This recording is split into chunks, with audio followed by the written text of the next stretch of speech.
Hello everyone, welcome to my YouTube channel. আজি মই আপোনালোকৰ মাজলৈ লৈ আহিছোঁ কেইযোৰমান স্কিন পেইণ্টিঙৰ কাপোৰ কেইযোৰ কেনেকুৱা লাগিছে কমেণ্ট কৰিব, ভাল লাগিছেনে জনাব। ইয়াত আছে কটন আৰু মিক্স পাট যোৰা।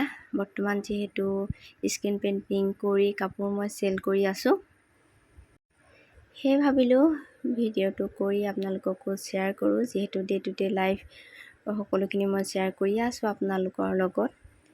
আজি কাপোৰ কেইযোৰ দেখুৱালোঁ আৰু লগতে এটা আনবক্সিং ভিডিঅ' কৰি লৈ আহিছোঁ, যিটো স্কিন পেইণ্টিঙৰ লগত ৰিলেটেডেই হয়। সেয়ে আৰু এইটো হৈছে আনবক্সিং।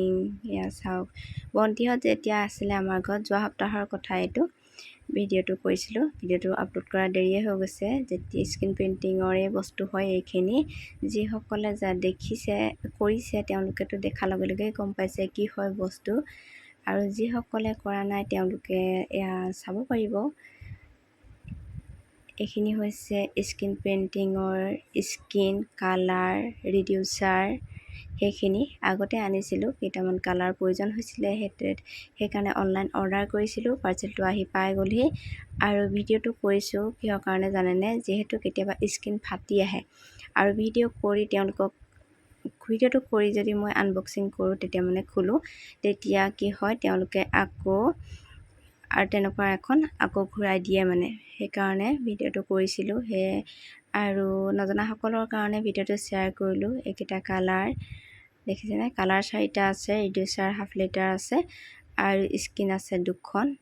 যিহেতু আজিকালি কি হয়, ফুল কেইটামান হ'লে নহয়, আচলতে কেইবাখিনিও ফুলৰ প্ৰয়োজন হয়। সকলোৰে বেলেগ বেলেগ বিচাৰে ফুলখিনি, সেইকাৰণে বেলেগ বেলেগ স্কিন অৰ্ডাৰ দিব লগা হয়। আগতে মোৰ ওচৰত আছে 8খনমান স্কিন, এতিয়া আকৌ 2খন দিছোঁ, তাত 4টা ফুল আছে।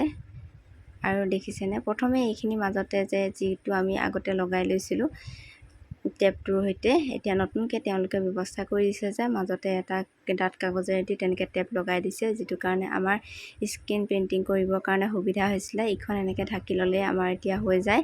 এই গছবুটাটো দেখিছেনে? এইটো বহুতৰে আচলতে বিচাৰে, আৰু জাপিটো গছবুটাটো বিশেষকৈ বিচাৰে। এটা কাপোৰত ভাল পায় মানে, সেই কাপোৰটো বয়সস্থ মানুহবিলাকে বেছি ভাল পায়। সেইকাৰণে সেইটো আকৌ অৰ্ডাৰ দিছোঁ। আগতে এটা আছে সৰু, এইটো অকণমান ডাঙৰ দিছোঁ। আৰু মৌৰা চৰাই আৰু কপৌ ফুল, এই ফুলকেইটা মোৰ বৰ পচন্দ হয়। মিক্স পাটত কৰিবলৈ বহুত ভাল লাগে। সেইকাৰণে এইকেইটা বস্তু এইকেইখন স্কিন অৰ্ডাৰ কৰিলোঁ, আৰু স্কিনকেইখন আহি পালেহি, ধুনীয়াই আহিছে। তাৰ পাছতে কথা হ'ল যে এতিয়া মই আপোনালোকক দেখুৱাইছোঁ বস্তুখিনি আনিলোঁ হয়।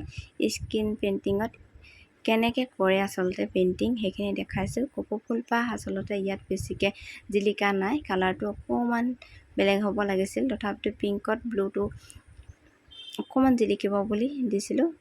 ঠিকে লাগিছে, কিন্তু পাতল পাতল লাগিছে। মিক্স পাটত হ'লে বেছি ধুনীয়া লাগে। আৰু এতিয়া চাওক, কৰা হৈ গ'ল। ইয়াত বেছি বিশেষ কৰিবলগীয়া একো নাই। কালাৰৰ লগত ৰিডিউচাৰ মিক্স কৰি তাৰপাছত কৰিলেই হ'ল, আৰু অকণমান দি পানি ঘঁহাই থাকিলেই ধুনীয়াকৈ হৈ যায়। তাৰপাছত কাপোৰ কেইযোৰ কৰা হ'ল। আগত যিখিনি কাপোৰ কৰা হৈছে সেইখিনি মোৰ চেল হৈ গৈছে। তাৰপাছত এতিয়া মই এইখিনি ভণ্টিয়ে কৰি দিছিলে, ভণ্টিহঁত যিহেতু আছিলে সেইটো সময়ত। তাৰপিছত ভণ্টিয়ে বোলে মই কৰি দিছোঁ, মই ৰন্ধা বঢ়াত লাগিছিলোঁ। তাৰপিছত হালধীয়া কাপোৰত এইযোৰ চাওক, তাই মানে কেইবাযোৰো কাপোৰে খুব কম সময়তে কৰিলে। 2 ঘণ্টাত 8যোৰমান কাপোৰ কৰি উলিয়ালে। বহুত সময় নালাগে কাপোৰ কেইযোৰ কৰিবলৈ। কাপোৰখিনি কেনেকুৱা লাগিছে কমেণ্ট কৰি জনাব। যদি কাৰোবাক লাগে তেতিয়া মেছেজ কৰিব কমেণ্টত, তেতিয়া মানে দিব পৰা হ'ব। আৰু আজি ভিডিঅ'টো ইমানেই, আপোনালোকক অকণমান মানে দেখুৱালোঁ আৰু মইনো কি কৰি আছোঁ।